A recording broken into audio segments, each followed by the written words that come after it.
Last week was a victory for mayhem, left-wing violence disguised as justice. And the media gets the assist with the disguise. I remember dystopian science fiction movies I'd watch as a child, Soylent Green, The Omega Man, Chitty Chitty Bang Bang, and wondered how could that happen? Is it caused by overpopulation, lack of resources, Cocoa Pebbles? I assumed our society was too rich and resourceful for anything like that to happen. I was wrong. To say these are weird times is like saying Rome around 476 AD was weird times. The purge occurred, and sorry, Hollywood scriptwriters, it didn't come from some autocratic right-winger. No Stephen King, Cher, and anyone else snorting horse tranquilizers behind a gated community who thought Trump was Hitler. It was actually your side. The purge happened when left-wing Dems endorsed the envy of those who would ruin us. Cuomo, de Blasio, Newsom, CNN. The purge was sponsored by its leftist enablers. Yes, the ones in charge, educated in the finest universities, where the logic of coercive power and grievance is the language of success. They run the mob. Before, if a young person wanted success, you'd focus on hard work. Now, you focus on grievance. What's he got, and why don't I have it? I'm going to take it. And as the violence unfolded, we saw the disconnect between the horrifying actions and its coverage. In the daytime, you saw camera crews in front of peaceful crowds working from the same damn script. But at night, after they said, well, we really nailed it, chaos reigned. And that's where the lone non-journalists on Twitter did the work. They filmed the beatdowns of the terrified, the torching of buildings owned by minorities, the attacks on police. The stuff CNN and the New York Times wanted to keep hidden in the darkness. If you paid attention early on, you knew the madness was growing because you saw not just the violence, but the encouragement of violence, the desire to save your hide by supporting the mob. Which brings us to some comic relief. Why are you... We're on your side! We're on your side! Holy We're on your side! We're on your side. Never send a candy-ass appeasement signal to people who hate you. That video should be in the Smithsonian. Label it Emasculation Studies. In second place, you got sports reporter Chris Palmer. He tweeted, "Burn it all down," as low-income housing was torched. Then he called the cops when looters reached his gated community. What a loser. All this is brought to you by liberal government and the media that cradles it. First, the media shows only protests, hiding the violence, since the harm undermines their narrative. But in an honest moment, you can get them to admit that when violence comes, it was okay. Too many see the protests as the problem. No, the problem is what forced your fellow citizens to take to the streets. Show me where it says that protests are supposed to be polite and peaceful. Who says protests have to be peaceful?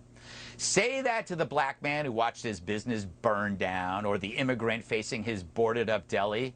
Cuomo's social justice karaoke won't feed their kids. Then there's his brother who tweeted this as New York City burned.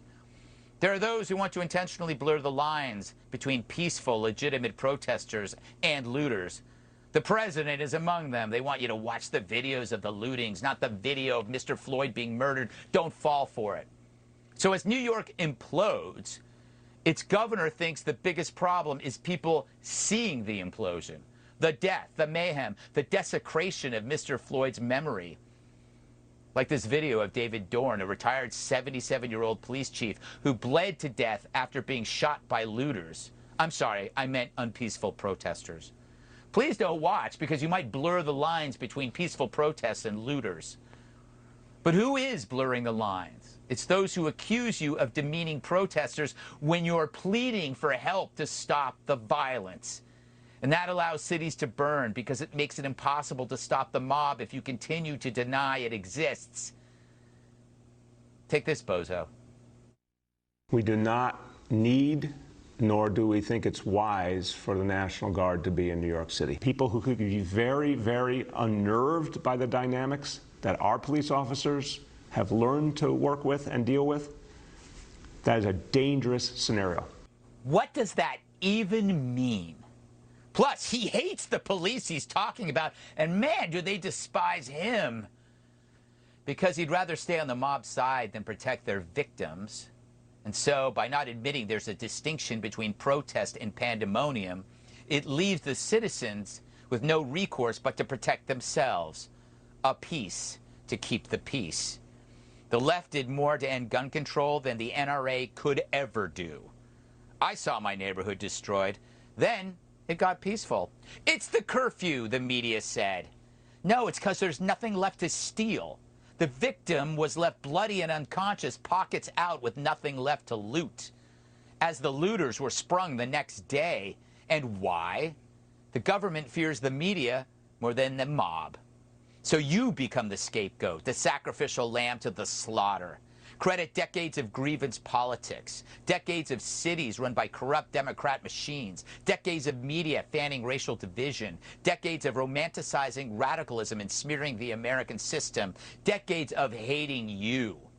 It now came to fruition, the purge, and it went off without a hitch, as it will next year and the year after that, until we say stop. And by we, I mean Americans, not black, white, or Asian Americans, all Americans. Because this isn't a race problem, it's our problem. And when we make it our problem, we can solve it.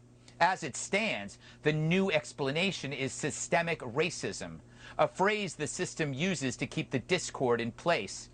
Think about it. Discrimination is illegal. Every company has a diversity office. They die to hire a qualified minority.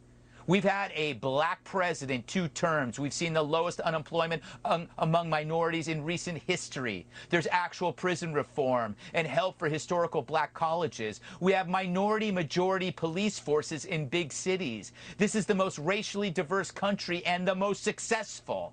And we just spent 10 days mourning the unjust death of a previously unknown black man that climaxed in televised memorial services. Would a society rife with structural racism do that? Sure, racists exist, but the structure is designed against that, not for it. It's illegal. At least today, and it keeps getting better. The problem with blaming structural racism is this. Even if you want to help, you can't. It's too amorphous. Could it be there are people who prefer it that way? Because if you say progress is being made, then what happens? Well, people no longer need the leftist demagogues, the race baiters, the media who divides us. And if the divide disappears, well, then you immediately double the power of everyone else. Blacks and whites become one. And that's got to scare a lot of the left-wing elites.